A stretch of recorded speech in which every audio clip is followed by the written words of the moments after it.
Good morning. My name is Steve Kropper. I'm President and CEO of WindPole Ventures, and we're based in Boston. Our mission is to provide real-time, hub-height, bankable raw data to the wind power sector. There are two models of forecasting and data. The current model says that crummy data plus sophisticated models equals what we think are pretty inadequate forecasts. The WindPole model, where we think the industry is going to go, is that great data plus thin analytics yields superior forecasts. One of the reasons that better forecasts are required is that wind speed information and weather fronts need much higher resolution data than is available today. And to us, high resolution has two dimensions, time and space, of course. The time element is that data is required every 5 minutes, 5-minute reporting back to the users of data, such as a forecaster. And then also space.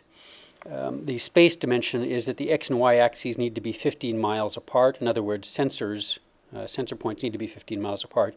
And the Z axis height we see as needing to be hub height. Let's call it 80 or 100 meters. When you apply these to the US, we see a requirement for 600 towers, which will cover 85% of the planned and current US wind megawatts. Let me talk a little bit about WindPole's goals. The first is to make wind behave like hydro, without the fish. We often use the term power in the hour and see an opportunity to add $1 per megawatt hour to the value of wind power sold if wind is predictable. So our goal is to increase the value of wind to developers and operators by about $1 a megawatt hour. Our business, as I mentioned earlier, is real-time hub height data, and we're focusing on better raw data. We are not the firm that adds value to the data. Many other firms can, and some do now, but we're in the raw data business.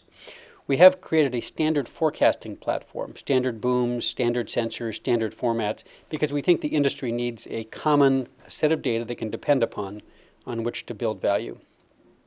We're fortunate to get guidance from AWS here in Albany and also VBAR. We have three notable projects that are in their early stages.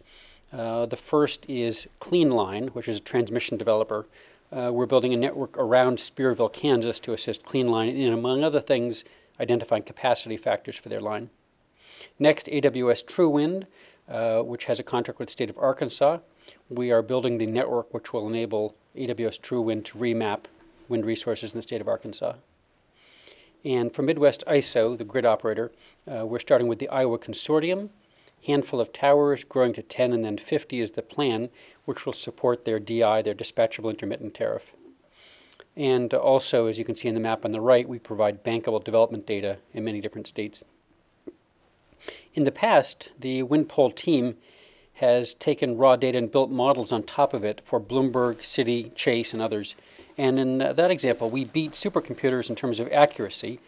The solution, as we think with the wind sector, is better data. Let me share a WindPole vision of what doesn't work. Short towers, 60-meter towers fail our Z-axis goal.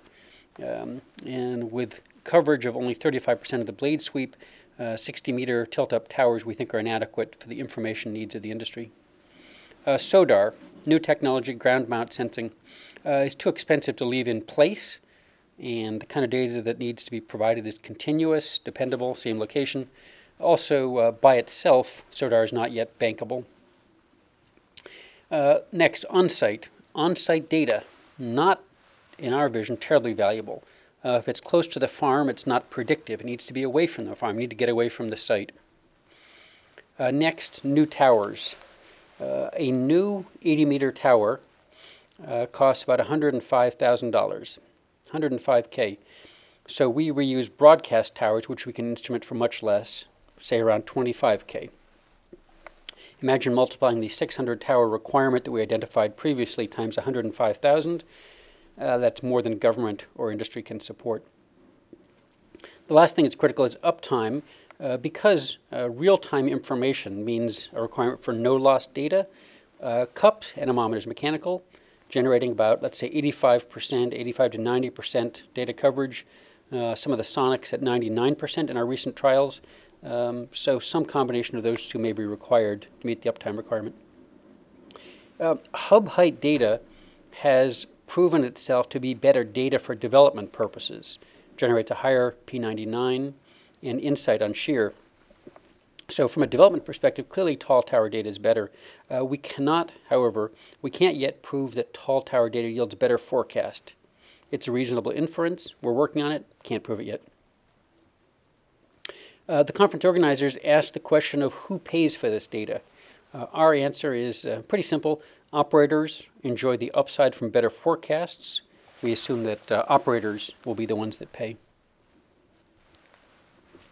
Here's a graphic which shows a wind pole tower at 120 meters next to a typical turbine. Note that with a 120 meter tower we can get 100% of the blade sweep. Lord knows there's plenty of uncertainty in a forecast.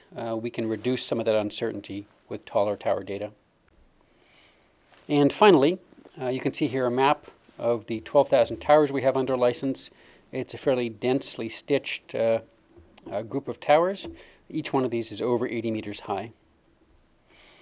Thank you for giving me a chance to talk to you today. Steve Kropper, I look forward to the questions.